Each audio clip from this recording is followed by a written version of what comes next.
मैं गर्व से कहता हूं कि मैं ब्राह्मण हूं। मैं वो दधीच हूं जो विश्व कल्याण के लिए अपनी हड्डियां दान करने से पहले 2 बार नहीं सोचता।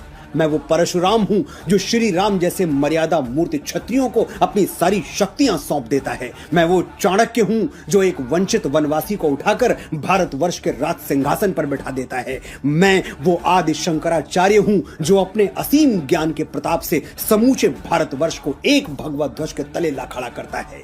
मैं रामकृष्ण परमहंस हूं जिसकी शरण में आने वाला स्वामी विवेकानंद हो जाता है। मैं समर्थ स्वामी रामदास हूं जो छत्रपति शिवाजी महाराज जैसा शिष्य देके इस धरा को धन्य कर देता है। मैं पेशवा बाजीराव बलाड़ हूं जो एक राजपूत राजा के स्वाभिमान के लिए थाली में सजा हुआ भोजन छोड़कर रणभूमि की ओर चल पड़ता है। मैं मंगल पांडे हूं जो स्वाधीनता के मस्तक पर तिलक बनकर जगमगाता है। मैं राजगुरु हूं, मैं तात्या टोपे हूं, राम प्रसाद बिस्मिल हूं, परमवीर कैप्टन मनोज पांडे हूं, मैं चंद्रशेखर तिवारी आजाद हूं।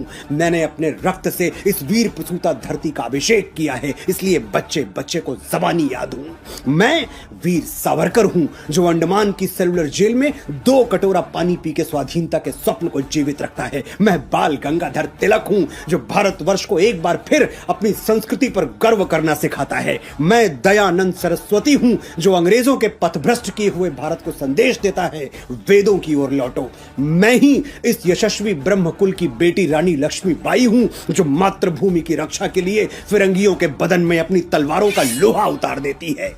हम ब्राह्मण हैं, जन्मजात तपस्वी हैं, साधक हैं।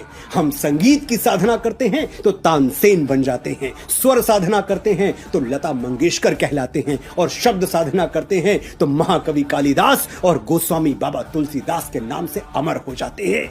आर्यभट्ट, वाराहमिहिर, श्रीनिवास रामानुजम, वेंकटरमन, रामकृष्णन, हजारों लाखों यशस्वी ब्राह्मणों के नाम हमारे ब्रह्म पटल पर स्वर्णाक्षरों में अंकित हैं। मैं कितनी भी कोशिश कर लूं ये किस्सा रह जाएगा आधा। किस किस के मैं नाम गिनाऊं, सांसें कम है लोग ज्यादा।